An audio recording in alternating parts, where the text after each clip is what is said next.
கர்த்தருடைய பரிசுத்த நாமத்திற்கு மகிமை உண்டாவதாக. இந்த 9வது மாதத்தில் 3வது ஞாயிற்றுக்கிழமை நாம் தேவ சமூகத்தில் வந்து அவரை பாடி துதித்து ஆராதித்தோம்.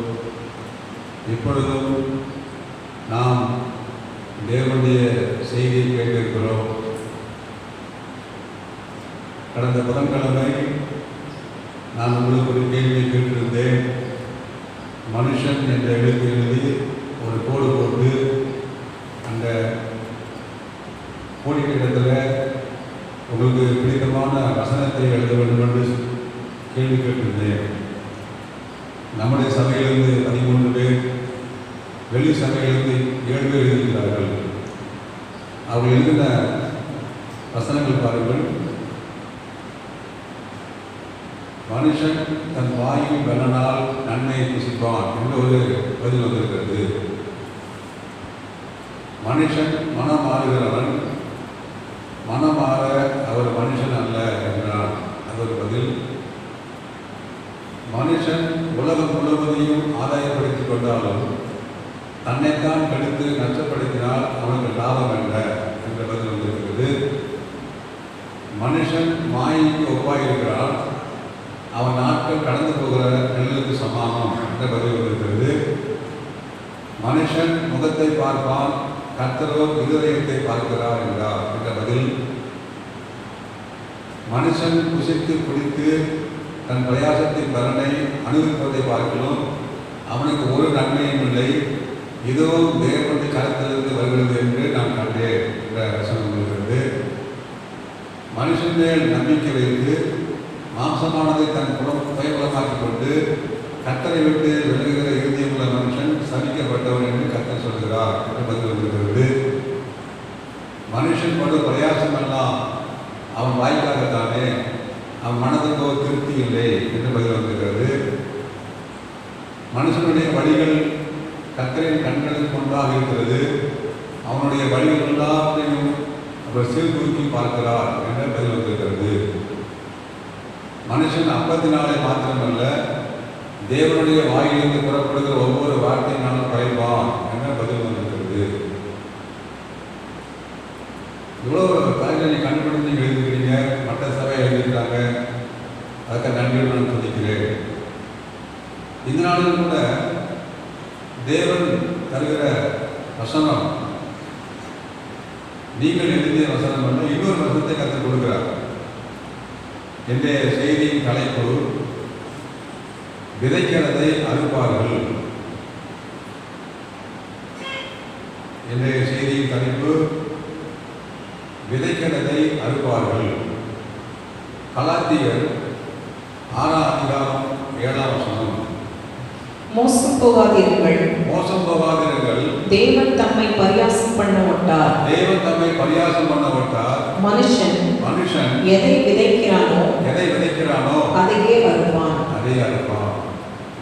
பரிசுத்த பவுல் இங்கே சொல்லுகிறார், மனுஷன் எதை விதைக்கிறானோ அதையே அறுப்பான். வேறு எதையோ அல்ல, எதை விதைக்கிறானோ அதையே அறுப்பான் என்று சொல்கிறார். உலக பிரகார விவசாயத்தில் நாம ஆரியத்தை விதைக்கும் பொழுது ஆரியத்தை அறுவடை பண்ணுவோம். கம்பை விதைக்கும் பொழுது கம்பை அறுவடை பண்ணுவோம். இது நம்ம எல்லாருக்கும் தெரிந்த காரியம். பரிசுத்த வேதாகமும் சில விதைகளையும் அறுவடை நமக்கு சுற்றி காண்பிக்கிறது. யோபுவின் புஸ்தகம் 4ஆம் அதிகாரம் 8ஆம் வசனம். நான் கண்டிருக்கிறபடி அநியாயத்தை உழுது தீவினையை விதைத்தவர்கள் அதையே அறுக்கிறார்கள். அநியாயத்தை உழுது தீவினையை விதைத்தவர்கள் அதையே அறுக்கிறார்கள். நீதிமொழிகள் 22ஆம் அதிகாரம் 8ஆம் வசனம். அநியாயத்தை விதைக்கிறவன் வருத்தத்தை அறுப்பான். அவன் உக்கிரத்தின் வினாறு ஒழியும். அநியாயத்தை விதைக்கிறவன் வருத்தத்தை அறுப்பான் என்று நாம் இன்று பார்க்கிறோம். அப்ப நாம விதைக்கிறது குறித்து ரொம்ப ஜாக்கிரதையா இருக்கணும். 2 ராஜாக்கள் 15ஆம் அதிகாரம் 22ஆம் வசனம். மெனாகேம் தன் பிதாக்களோடு நித்திரை அடைந்த பின் அவன் குமாரனாகிய பெக்காகியா அவன் ஸ்தானத்தில் ராஜாவானான். யூதாவின் ராஜாவாகிய அசரியாவின் 50ஆம் வருஷத்தில் மெனாகேமின் குமாரனாகிய பெக்காகியா இஸ்ரவேலின் மேல் ராஜாவாகி சமாரியாவிலே 2 வருஷம் ராஜ்யபாரம் பண்ணி. 25ஆம் வசனம். ஆனாலும் ரெமலியாவின் குமாரனாகிய பெக்கா என்னும் அவனுடைய சேர்வைக்காரன் அவனுக்கு விரோதமாய் கட்டுப்பாடு பண்ணி கீலேயாத் புத்திரரில் 50 பேரை கூட்டிக் கொண்டு அவனையும் அர்கோவையும் ஆரியையையும் ராஜாவின் வீடாகிய அரண்மனையிலே சமாரியாவில் வெட்டி கொன்று போட்டு அவன் ஸ்தானத்தில் ராஜாவானான். மெலேகாம் என்பவன் ராஜாவானான். அவனுடைய சேர்வைக்காரனாகிய பெக்கா என்பவன் அவனை கொலை செய்து அவன் ஸ்தானத்தில் ராஜாவாகிவிட்டான். இப்பொழுது பெக்கா என்பவன் ஆட்சிக்கு வருகிறான். அவன் நிலைமையை பாருங்க. 2 ராஜாக்கள் 15ஆம் அதிகாரம் 30ஆம் வசனம். ஏலாவின் குமாரனாகிய ஓசேயா ரெமலியாவின் குமாரனாகிய பெக்காவுக்கு விரோதமாய் கட்டுப்பாடு பண்ணி அவனை உசியாவின் குமாரனாகிய யோதாமின் 20ஆம் வருஷத்தில் வெட்டி கொன்று போட்டு அவன் ஸ்தானத்தில் ராஜாவானான். அந்த இப்பொழுது பெக்காவை ஓசேயா என்பவன் வெட்டி கொன்று போட்டு அவன் ஸ்தானத்தில் இவன் ராஜாவாகிறான். அவன் விதைக்கிறதே அறுக்கிறான் பாருங்க. பெக்கா மெலேகாம் என்ற ராஜாவை கொலை செய்து அவன் ஸ்தானத்தில் ராஜாவானான். இப்பொழுது இவனை ஓசேயா என்பவன் கொண்டு போட்டு அவன் ஸ்தானத்தில் இவன் ராஜாவாக மாறிவிட்டான். தேவனுடைய வார்த்தை ஒரு அழகா சொல்லுது பாருங்க. விதைக்கிறதை அறுக்க வேண்டும். சில பேர் விதைப்பார்கள், தீமையை விதைப்பார்கள். எனக்கு தெரிந்த ஒரு மனிதன் இருக்கிறார். அவரை பார்த்து கொண்டுதான் அவருடைய ஒரே வேலை தெரியுமா, மற்ற எல்லாரையும் குறித்து குறை சொல்லிக் கொண்டே இருப்பார். எல்லாரையும் தவறாக தாறுமாறாக பேசிக் கொண்டிருப்பார். நல்லா இருக்கிறார், அவருக்கு எந்த பிரச்சனையும் இல்லை. இப்போ அவர் விதைத்து கொண்டிருக்கிறார். ஒரு நாள் வரும், அந்த அறுவடை பெரிதாக மாறிவிடும். அதான் சத்தியம். நாம் நம்முடைய வாயின் வார்த்தை குறித்து ரொம்ப ஜாக்கிரதையாக இருக்க வேண்டும். தேவன் நமக்கு எச்சரிக்கையாக சொல்லுகிறார். நியாயாதிபதிகள் 1ஆம் அதிகாரம் 6ஆம் வசனம். அதோனிபேசை ஓடி போகையில் அவனை பிடித்து பின்தொடர்ந்து பிடித்து அவன் கை கால்களில் பெருவிரல்களை தரித்து போட்டார்கள். அதோனிபேசை என்பவர் ஓடி போகையில் அவனை பின்தொடர்ந்து பிடித்து அவன் கை கால்களில் பெருவிரல்களை தரித்து போட்டார்கள். கை கால்களுடைய பெரியவர்களை நம்ம வெட்டி போட்டார்கள். அவன் சொன்னா பாருங்க 7ஆம் வசனம். அப்பொழுது அதோனிபேசே 70 ராஜாக்கள் கை கால்களின் பெருவிரல்கள் தரிக்கப்பட்டவர்களாய் என் மேஜையின் கீழ் விழுந்ததை பொறுக்கி தின்றார்கள். நான் எப்படி செய்தேனோ அப்படியே தேவன் எனக்கும் செய்து சரி கட்டினார் என்றார். நான் எப்படி செய்தேனோ அப்படியே தேவன் எனக்கும் செய்து சரி கட்டினார் என்றான். அவனை எருசலேமுக்கு கொண்டு போனார்கள். அங்கே அவன் செத்து போனான். அவன் என்ன பண்ணானோ அது நடக்குது பாருங்க. அவன் 70 பேரின் கை கால்களின் பிறகுகளை வெட்டி போட்டான். இப்பொழுது இவனுடைய கை காலின் பிறகு வெட்டி போடுகிறார்கள். அதான் அவன் சொல்றான், நான் எப்படி செய்தேனோ அப்படியே தேவன் எனக்கு செய்து சரி கட்டினார். ஒரு நேரத்தில் நாமே சொல்ல வேண்டிய சூழ்நிலை வந்துடும். நான் இப்படிலாம் செஞ்சேன், நான் இப்படிலாம் பேசினேன், அது எனக்கே வந்து வாய்ப்பு விட்டது என்று சொல்லக்கூடிய காலம் வந்தாலும் வரும். அப்ப நாம விதைக்கிறது குறித்து ரொம்ப ஜாக்கிரதையா இருக்கும். அதான் பவுல் சொல்றாரு, பல கலாத்தியர் 6:7 மோசம் போகாதிருங்கள், மோசம் போகாதிருங்கள். தேவன் தம்மை பரியாசம் பண்ணவிட்டார். மனுஷன் எதை விதைக்கிறானோ அதையே அறுப்பான். பரிசுத்த பவுல் எழுத வேண்டிய அவசியம் என்ன? அவர் தன்னுடைய அனுபவத்திலிருந்து எழுதி கொண்டிருக்கிறார். அவருடைய வாழ்க்கையில அவர் அநேக காரியங்களை விதைத்தார். விதைத்து அறுவடை பண்ணினார். நான் இப்படி விதைத்தேன், நான் அறுவடை பண்ணினேன், என் அனுபவத்தை கேளு என்று சொல்லி பவுல் நமக்கு எச்சரிப்பாகவும் அன்பாகவும் தேவன் நமக்கு பவுல் மூலமாக சொல்லுகிறார். பவுலுடைய வாழ்க்கையை பாருங்க. அப்போஸ்தலர் 9:1 சவுல் என்பவன் இன்னும் கர்த்தருடைய சீஷரை பயமுறுத்தி கொலை செய்யும்படி சீறி பிரதான ஆசாரியர்களிடத்திற்கு போய் பாருங்க. பவுல் அவங்க கிறிஸ்தவ மக்களை கண்டாலே பிடிக்காது. அப்ப அவளை கொலை செய்ய வேண்டும் என்று பவுல் விரும்புகிறார். அப்போஸ்தலர் 22:4 நான் இந்த மார்க்கத்தாராகிய புருஷரையும் ஸ்திரீகளையும் கட்டி சிறைச்சாலைகளில் ஒப்புவித்து மரண பரியந்தம் துன்பப்படுத்தினேன். அதற்கு பிரதான ஆசாரியரும் மூப்பர் யாவரும் சாட்சி கொடுப்பார்கள். சாட்சி வைக்கிறார். அவர் செய்த தீமைக்கு அநேக பேரை சாட்சி வைக்கிறார்.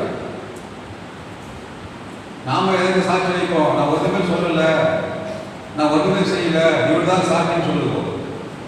ஆனா பவுல் சொல்றாரு, நான் இதெல்லாம் செய்து அதற்கு இவரிடம் சாட்சி என்று அவர் சொல்லுகிறார்.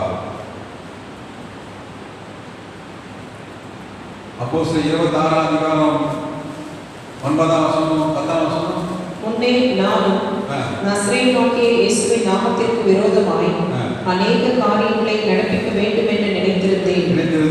அப்படியே நான் எருசலேமிலும் செய்தேன். நான் பிரதான ஆசாரியர்களிடத்தில் அதிகாரம் பெற்று பரிசுத்தவான்களில் அநேகரை சிறைச்சாலைகளில் அடைத்தேன். அவர்கள் கொலை செய்யப்படுகையில் நானும் சம்மதித்திருந்தேன்.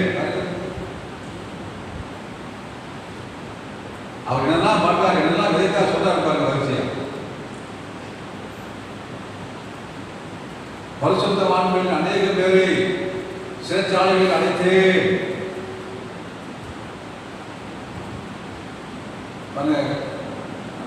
அவர் விதைக்கிறத சொல்றாரு பாருங்க. இப்ப அவர் அறுவடை செய்யறாரு பாருங்க. என்னென்ன கஷ்டங்கள் கொடுத்தாரோ துன்பப்படுத்தாரோ அதை அறுவடை செய்யறாரு பாருங்க அவருடைய வாழ்க்கையில். அப்போஸ்தலர் 9:22 சவுல் அதிகமாக தினம் கொண்டு இவரே கிறிஸ்துவென்று திஷ்டாந்தப்படுத்தி தமஸ்குவில் குடியிருக்கிற யூதர்களை கலங்க பண்ணினார்.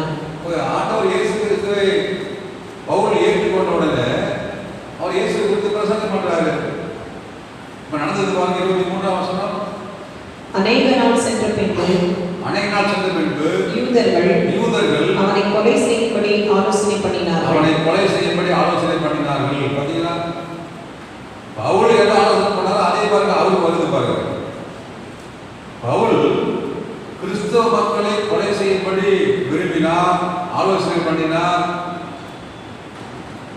அதே போல பாருங்க யூதர்கள் பவுலை கொலை செய்யும்படி ஆலோசனை பண்ணினார்கள். பாருங்க விதைக்கிறது அழுக்காரு பாருங்க.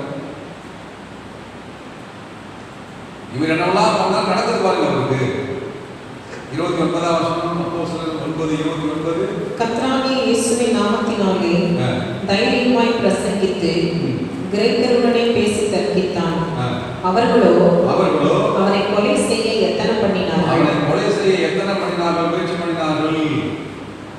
இப்ப பவுல் இயேசுவை பற்றி பேசுறாரு, அது மற்றவர்களுக்கு பிடிக்கல. இப்ப அவங்க என்ன பண்ணாங்க, பவுலை கொலை செய்யும்படியாக முயற்சி பண்ணுகிறார்கள். பவுல் என்ன செய்தாரோ அதே போல நடக்குது பாருங்க. கிறிஸ்தவ மக்களை கொலை செய்யும்படி அவர் விரும்பினார். சிறைச்சாலையில் அடைத்து துன்பப்படுத்தினார்.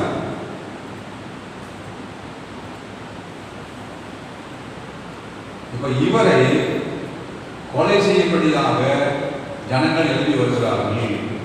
இதுதாங்க அறுவடை. அப்போ நாம நினைக்கிற மாதிரி நம்ம என்ன வேணா செய்யலாம், என்ன வேணா பேசலாம், நமக்கு ஒன்றும் ஆகலையே, என்றைக்கு ஆகாமல் இருக்கலாம். ஆனால் ஒரு நாள் வரும், கண்டிப்பாக அறுவடையை நாம் அறுக்கவே வேண்டும். அல்லேலூயா. இதை நாம என்ன ஞாபகம் வைத்துக் கொள்ள வேண்டும். இந்த தேவன் நமக்கு சொல்றாரு. பவுல் அவர் நடந்தவர் சொல்றாரு. ரெண்டாவது என்ன பண்ணாரு பாருங்க. அப்போஸ்தலர் நடவடிக்கைகள் 7ஆம் அதிகாரம் 52ஆம் வசனம். அவனை நகரத்துக்கு புறம்பே தள்ளி அவனை கல்லெறிந்தார்கள். பாருங்க, ஸ்தேவானை கல்லெறிந்து கொள்ளுகிறார்கள். ஸ்தேவானை கல்லாலை அடித்து கொலை செய்ய விரும்புகிறார்கள். 7ஆம் அதிகாரம் 52ஆம் வசனம் அவனை படிப்போம். அவனை நகரத்துக்கு புறம்பே தள்ளி அவனை கல்லெறிந்தார்கள். சாட்சிக்காரர் தங்கள் வஸ்திரங்களை கழற்றி சவுல் எண்ணப்பட்ட ஒரு வாலிபனுடைய பாதத்தின் அருகில் வைத்தார்கள்.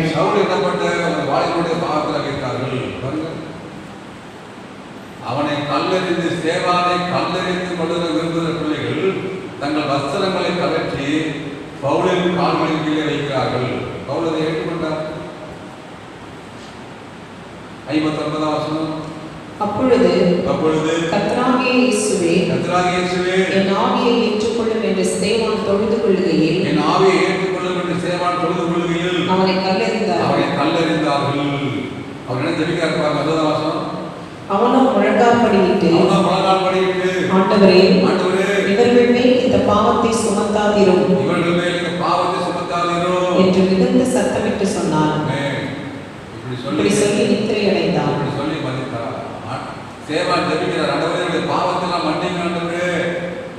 அவரை கல்லெறிந்து கொள்கிறார்கள். அவர் ஜெபித்த ஆண்டவரே பாவத்தை மன்னியும்,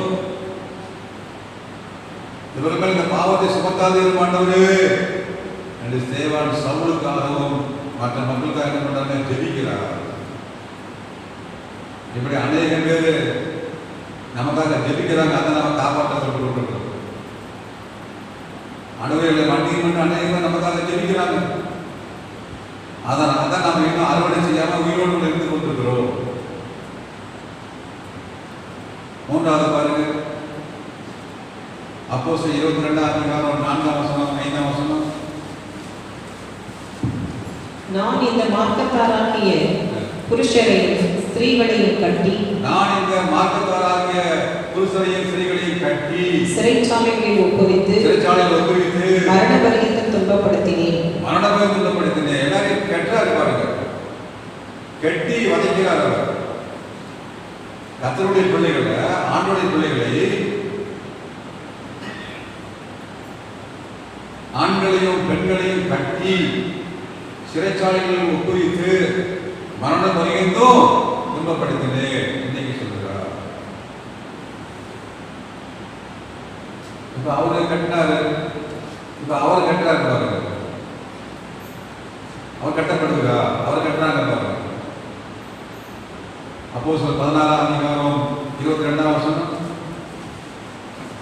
அப்பொழுது ஜனங்கள் கூட்டம் கூடி அவர்களுக்கு விரோதமாய் எழுப்பினார்கள்.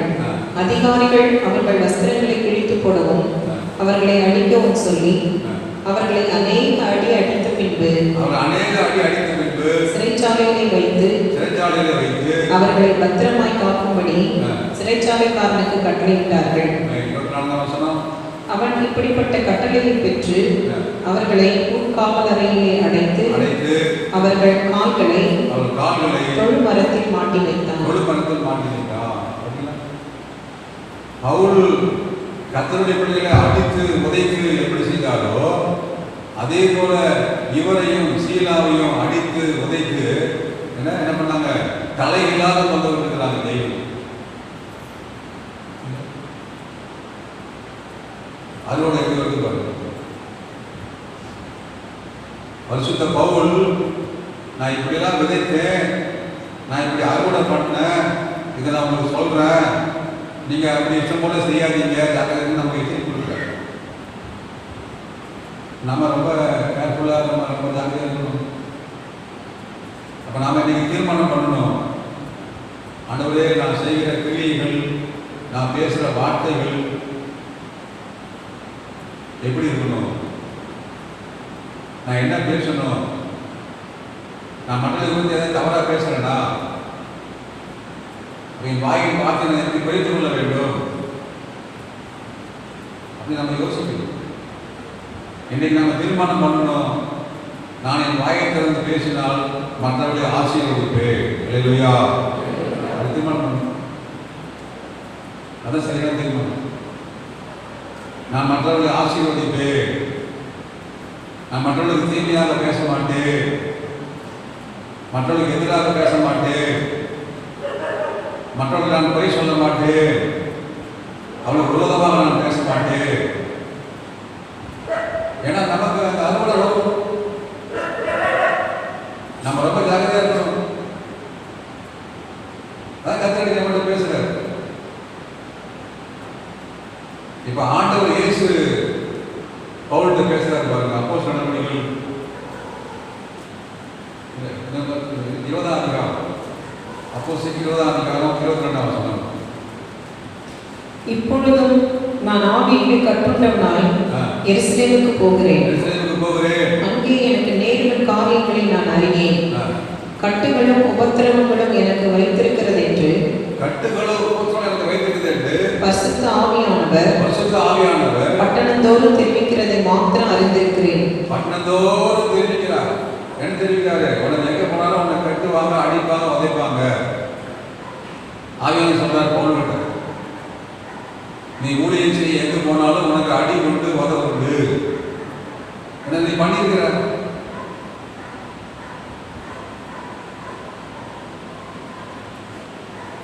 ஆனா பவுல் என்ன சொல்றாரு பாருங்க, 24ஆம் வசனம். ஆகிலும் அவைகளில் ஒன்றையும் குறித்து கவலைப்படேன். என் பிராணனையும் நான் அருமையாக எண்ணேன். என் ஓட்டத்தை சந்தோஷத்தோடு முடிக்கவும் தேவனுடைய கிருபையின் சுவிசேஷத்தை பிரசங்கம் பண்ணும்படிக்கு நான் கர்த்தராகிய இயேசுவினிடத்தில் பெற்ற ஊழியத்தை நிறைவேற்றவுமே விரும்புகிறேன். பவுல் தெரிஞ்சுட்டாரு, நான் விதத்துக்கு அறுத்தான் ஆகணும், அறுத்தாலும் பரவாயில்ல, நான் கர்த்தருக்கு ஊழியம் செய்கிறேன், ஓட்டத்தை முடிக்க வேண்டும் என்று சொல்கிறார். அல்லேலூயா, அல்லேலூயா. அவர் ஸ்தேவானை கல்லெறிந்து கொண்டு அவர் சம்மதித்தார்.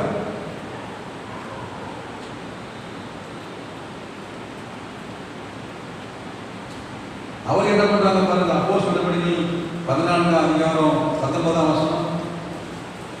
அப்போஸ்தலர் 14ஆம் அதிகாரம் 19ஆம் வசனம். பின்பு அந்தியோகியாவிலும் இக்கோனியாவிலும் இருந்து சில யூதர்கள் வந்து ஜனங்களுக்கு போதனை செய்து பவுலை கல்லெறிந்து அவன் மரித்து போனான் என்று எண்ணி அவனை பட்டணத்துக்கு வெளியிலே இழுத்து கொண்டு போனார்கள்.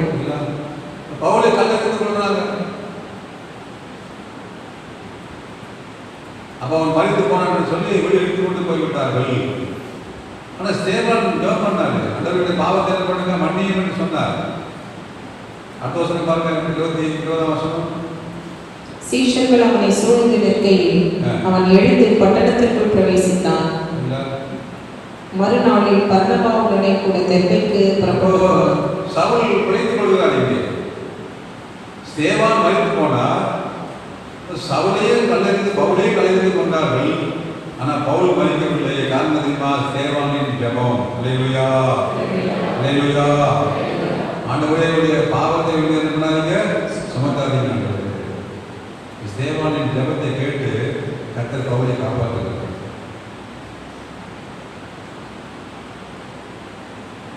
நாம எனக்கு ஒன்றுமே நேரிடவில்லை, நான் என்ன வேணா பேசுவேன், என்ன வேணா செய்வேன்னு சொன்னா இன்றைக்கு அறுவடை கிடையாது இருக்கலாம். ஆவியை விதைத்தா எத்தனை மாசம் அறுவடை சொல்லுங்க? 3 மாசம் இல்லை, அது 4 மாசம். நெல் விதைத்தா 6 மாசம் ஆகலாம். ஆனால் அறுவடை பண்ணி ஆகணும். அறுவடை செய்யாமல் இருக்க முடியாது. இப்போ இன்றைக்கு தேவன் நம்முடைய சபையாருக்கும் இதை கேட்டுக்கொண்டிருக்கிற மற்ற எல்லாருக்கும் ஒரு எச்சரிப்பாகவும் அன்பாகவும் சொல்றாரு. நீங்கள் விதைக்கிறதை குறித்து ரொம்ப ஜாக்கிரதையா இருங்க. நீங்க என்ன பேசுறீங்க, என்ன செய்வீங்க, அதை குறித்து ரொம்ப ஜாக்கிரதையா இருங்க. நீங்க இஷ்டம் போல நீங்க பேசுறீங்க அப்படின்னு சொன்னா, இஷ்டம் போல செய்தீங்கன்னு சொன்னா உங்களுக்கு கண்டிப்பாக அறுவடை உண்டு.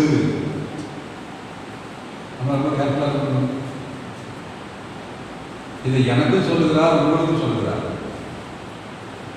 கடைசியாக பாருங்க, இயேசு கிறிஸ்து பவுலோடு பேசுறாரு பாருங்க. அப்போஸ்தலர் 9:4 அவன் தரையிலே விழுந்தான். அப்பொழுது சவுலே சவுலே சவுலே சவுலே நீ என்னை ஏன் துன்பப்படுத்துகிறாய், நீ என்னை ஏன் துன்பப்படுத்துகிறாய் என்று தன்னுடனே சொல்லுகிற ஒரு சத்தத்தை கேட்டான். பவுல் சவுலாக இருக்கும் பொழுது கிறிஸ்தவ மக்களை அவர்கள் வேதனைப்படுத்தி குறித்து கர்த்தர் பேசுறாரு. நீ என்னுடைய ஜனங்களை அல்ல, என்னை ஏன் துன்பப்படுத்துகிறார் அப்படின்ட்டு ஒரு கேள்வி வைக்கிறார் பாருங்க. 5 அதற்கு அவன், ஆண்டவரே ஆண்டவரே நீர் யார் என்றான். நீர் யார் என்றான். அதற்கு கர்த்தர், நீ துன்பப்படுத்துகிற இயேசு நானே. நீ துன்பப்படுத்துகிற இயேசு நானே. முள்ளில் உதைக்கிறது உனக்கு கடினமா என்றார். கடினமா என்ன பண்றதுமா, முள்ளில் உதைக்கிறாய். என்னுடைய பிள்ளைகளை நீ வேதனைப்படுத்தும் பொழுது நீ முள்ளில் உதைக்கிறாய், உனக்கு கடினமா தெரியவில்லையா? எந்த முள்ளில் பவுல் உதைத்தார்? இயேசு கிறிஸ்து சிலுவையை அடைவதற்கு முன்பதாக அவர் தலையில் முள்முடி சூடினார்கள். மத்திய 27:29 முள்ளுகளால் ஒரு முடியை பின்னி அவர் சிரத்தின் மேல் வைத்து தன் அவர் வலது கையில் ஒரு கோலை கொடுத்து அவர் முன்பாக முழங்காற்படியிட்டு, யூதருடைய ராஜாவே வாழ்க்கை என்று அவரை பரியாசம் பண்ணி அவர் மேல் துப்பி அந்த கோலை எடுத்து அவரை சிரசில் அடித்தார்கள்.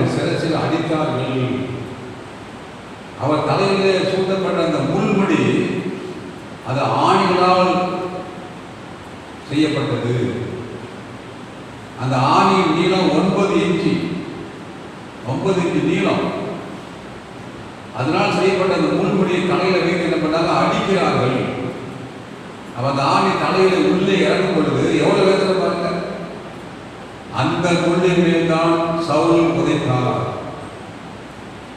நான் ஏற்கனவே வேதனைப்பட்டுக் கொண்டிருக்கிறேன், நீ அந்த முள்ளில் உதைக்கிறாய், உனக்கு கடினமா தெரியவில்லையா?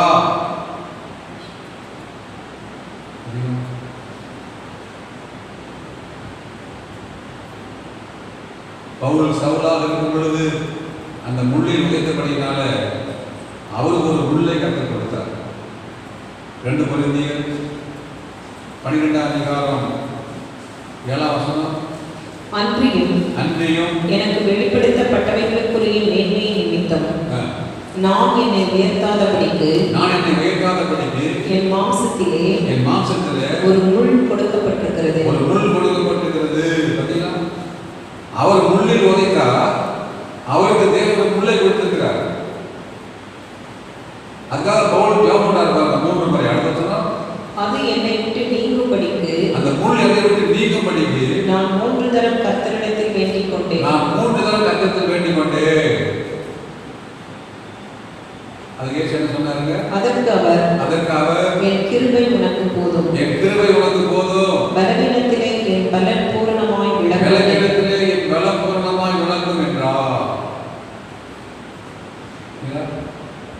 ஆண்டவர் சொன்னாரு, நான் அந்த முள்ளை எடுக்க மாட்டேன், அந்த முள் உனக்கு பர்மனண்டா கொடுத்துருந்தாங்க.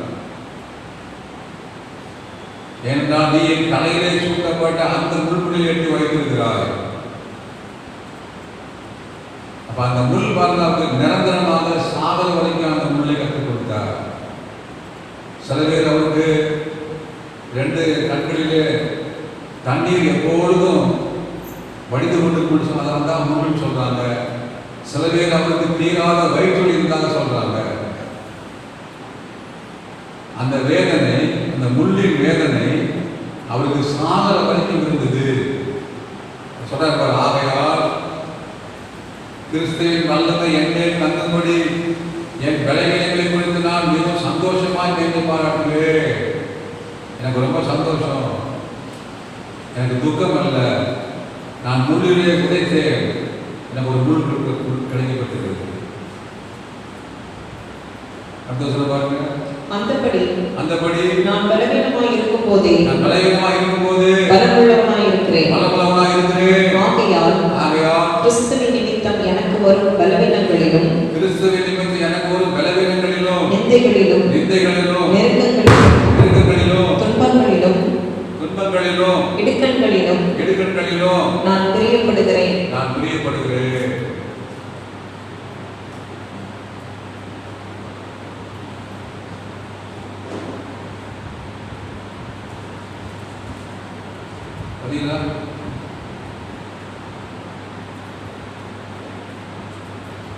தேவன்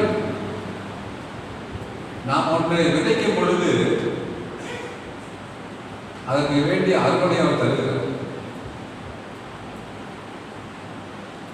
நான் மறுபடியும் சொல்லுகிறேன், நாம் என்ன பேசுகிறோம், என்ன செய்கிறோம், என்ன சிந்திக்கிறோம், என்ன நினைக்கிறோம், எல்லாவற்றுக்கும் அறுவடை கண்டிப்பாக உண்டு.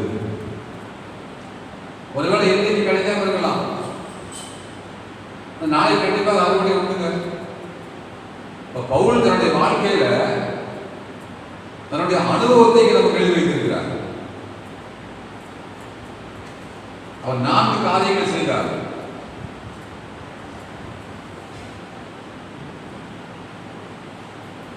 முதலாவது, கொலை செய்ய விரும்பினார், அவரையும் கொலை செய்ய மக்கள் விரும்பினார்கள். இரண்டாவது, ஸ்தேவானை கல்லெறிந்து கொள்ள அவர் விரும்பினார், அவரையும் கல்லெறிந்து கொண்டார்கள், ஆனால் பிடித்துக் கொண்டார். அவர் அநேக கிறிஸ்தவ மக்களை கட்டி உதைத்து சிறைச்சாலையில் வைத்திருந்தார், இவரையும் கட்டி உதைத்து சிறைச்சாலை தலைகளாக கொண்டு விட்டார்கள். இயேசு கிறிஸ்துவின் தலையுடன் அந்த முள்முடியிலே அவர் உதைத்தார், இவருக்கு தேவன் அந்த முள்ளையே பரிசாக.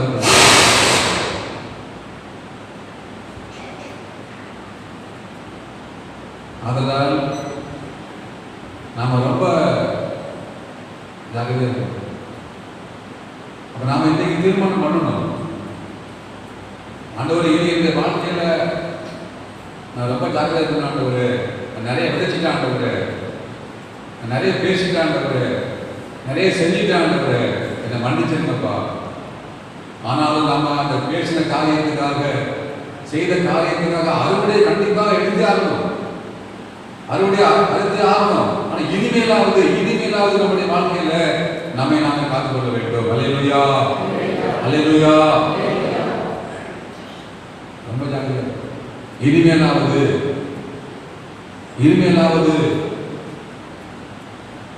நான் அப்படிதான் தீர்மானம் பண்றேன். இந்த ஆலயம் 6ஆம் தேதி ஆரம்பித்தது, அன்றைக்கு தீர்மானம் பண்ணிட்டேன். ஆண்டவரே, என்னுடைய வாழ்க்கையில இனிமேல் என்னுடைய இந்த விசுவாச பிள்ளைகளும் நான் யாரோடு பழகினோம், அவங்களும் கூட என்னுடைய வாழ்க்கையில, என் வாயின் வார்த்தைகளில், என் கிரியைகளில் ஒரு மாற்றத்தை அவங்க பார்க்கணும். ஆண்டவரே, எப்படி இப்படி மாறிட்டாரு, பேசவே மாட்டேங்கிறாரு, ஒண்ணுமே சொல்ல மாட்டேங்கிறாரு, அப்படி ஜனங்களை பார்க்க வேண்டும் என்று நான் கவனித்துக் கொண்டிருக்கிறேன். அல்லேலூயா. நீங்கள் தீர்மானம் பண்ணணும். இதுவரைக்கும் அதிகம் பேசிட்டோம், பேசி ஒன்றுமே ஆகல. அதெல்லாம் மன்னிப்பு கேட்டு நான் இனிமே அப்படிலாம் பேச மாட்டான்றது, அப்படி செய்ய மாட்டான்றது, அப்படி நினைக்க மாட்டான்றது, அப்படி யோசிக்க மாட்டேன்றது, அப்படி தீர்மானம் பண்ணுறோம். நான் தீர்மானம் பண்ணிட்டேன். நான் உங்களுக்கு சொல்றேன், இனிமே என்னுடைய வாழ்க்கையை நீங்க பார்க்க போறீங்க. இதுவரைக்கும் நான் எப்படி இருந்தேன், இனிமே நான் இப்படி இருக்க போகிறப்ப நீங்க பார்த்து ஆச்சரியப்பட போறீங்க. இதுதான் சத்தியம். கடைசியாக பாருங்க, ஒரு ஆவிக்குரிய அறுவடையை தேவன் சொல்கிறார். 2 கொரிந்தியர் 9ஆம் அதிகாரம் 6ஆம் வசனம்.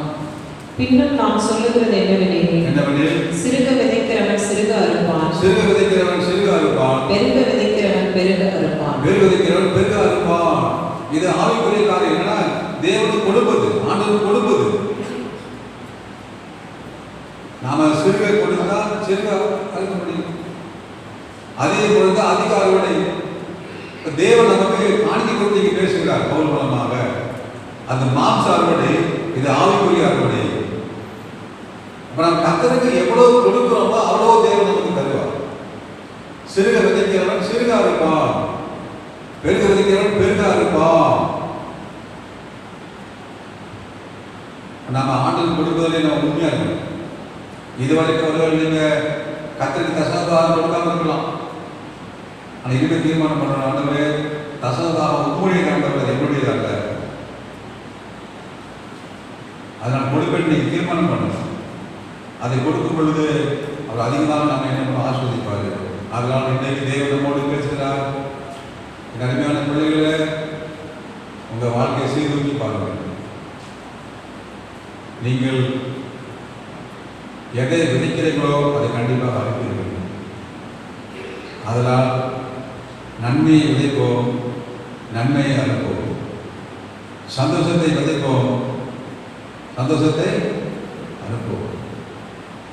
அற்புதத்தை விதைப்போம், அற்புதத்தை அறுப்போம். மகிழ்ச்சியை விதைப்போம், மகிழ்ச்சியை அறுப்போம்.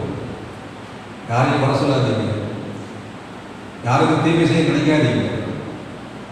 ஒப்பு கொடுக்குமா? கண்கள் உங்கள் அன்பின் ஆண்டவரே, நன்றியோடு நாங்கள் உண்மை துதிக்கிறோம். இந்த நல்ல நாளில் உங்களுடைய சமூகத்தில் வந்தோமே பாடினோம், துதித்தோம், ஆராதித்தோம். இப்பொழுதும் அருமையான உங்களுடைய ஊழியக்காரர் பரிசுத்த பவுலின் வாழ்க்கை நடந்ததை குறித்து நாங்கள் கேள்விப்பட்டோம். மோசம் போகாதீர்கள். மனுஷன் எதை விதைப்பானோ அதை அறுப்பான் சத்தியத்திலிருந்து பவுல் தன்னுடைய வாழ்க்கையில் விதைத்ததையும் அறுவடை செய்ததை எழுதி வைத்து நாங்கள் பார்த்தோம். ஆண்டவரை எங்களுக்கு ஸ்தோத்திரம்.